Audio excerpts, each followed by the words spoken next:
control the vertical.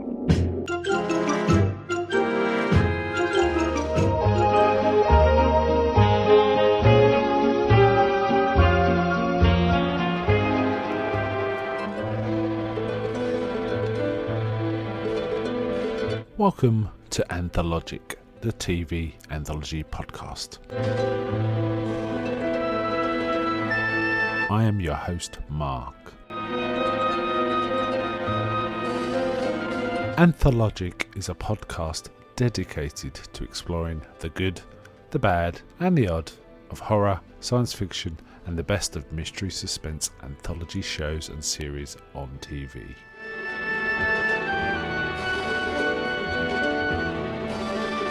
Join me as we slip through the cracks of reality to approach the extremes of experience, where we can peruse the stories and art of a sinister fairground of strange and wonderful rides. And now we go on to the show that is the focus of this particular episode.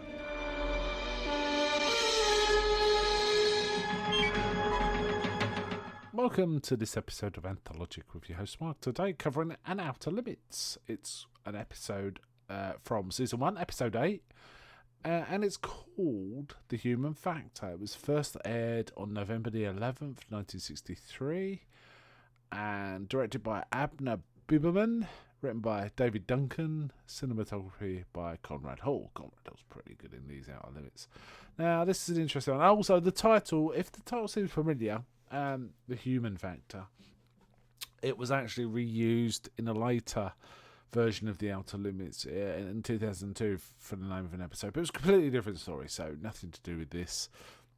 It's not a coincidence. So I'm talking about The Human Factor, and if it sounds like I don't remember it being like that, maybe you're thinking of a more recent one. However, this one involves an Arctic station and a doctor there who's working on a device that allows him to experience the thoughts, feelings of whoever's connected to the device. So two of you put it on, and you can kind of read. He can read people's sort of thoughts.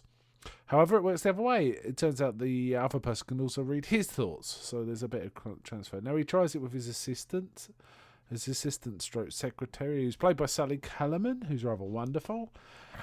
And what happens is in their very first trial, he gets to read her mind and she gets to read his, and he doesn't realise before, he had no clue about this, but now he realises she has feelings of love for him. However, she gets to read his thoughts, and he's just concerned with his work and so on. And as she puts it, you're just there's no room for love in your life. You got your work, and like he apologised. Anyway, there's a whole other story going on. There's another engineer who's basically lost one of his soldiers into an icy crevasse and ordered no one to go after him because it was too dangerous. But he's kind of haunted with the guilt of this, and he occasionally sees a sort of icy spectre of the man. It's kind of well done. I kind of liked it. Well, it's okay done. I like the premise though. And to destroy his guilt, he tries to detonate an atomic device to destroy the crevasse and any evidence of his judgment.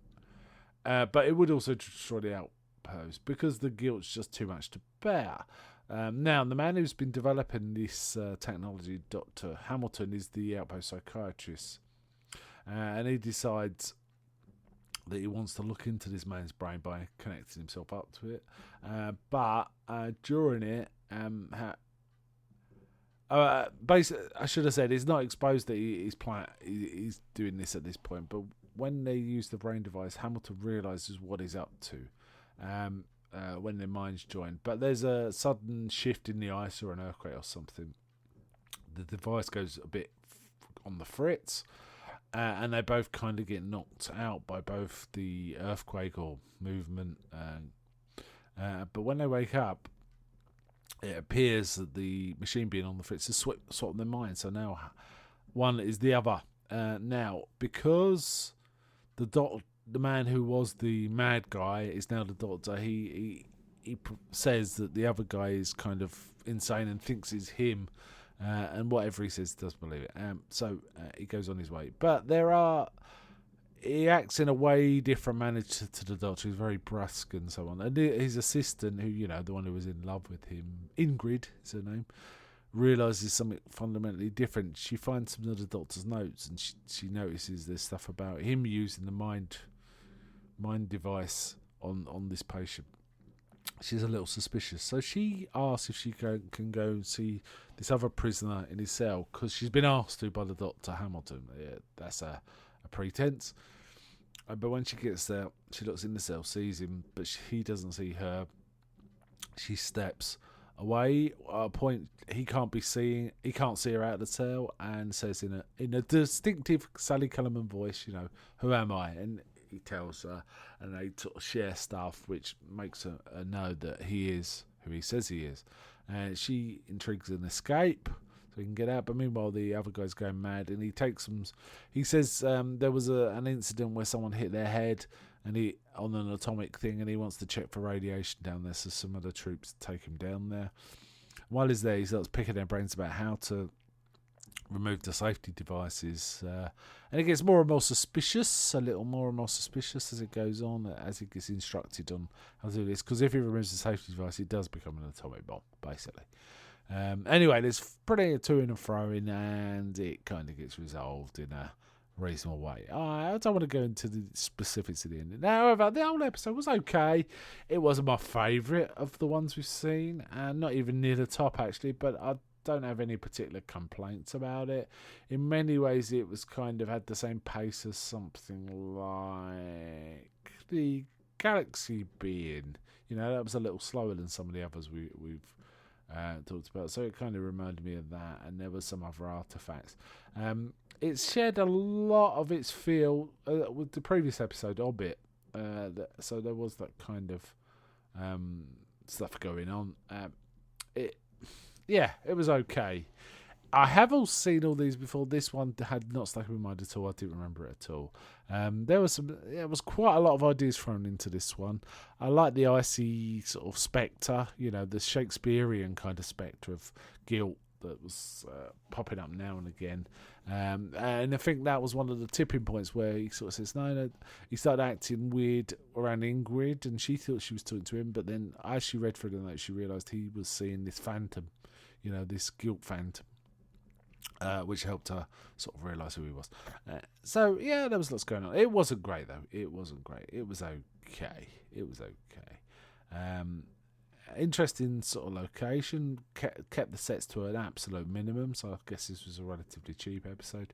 And the special effects weren't, there wasn't particularly any other than the icy phantom guy, who only popped up a few times. So, not too bad, but not great. Let's put it that way.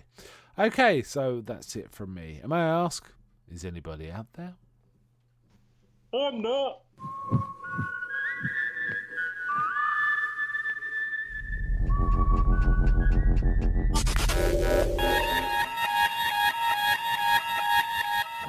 We now return control of your television set to you until next week at this same time, when the control voice will take you to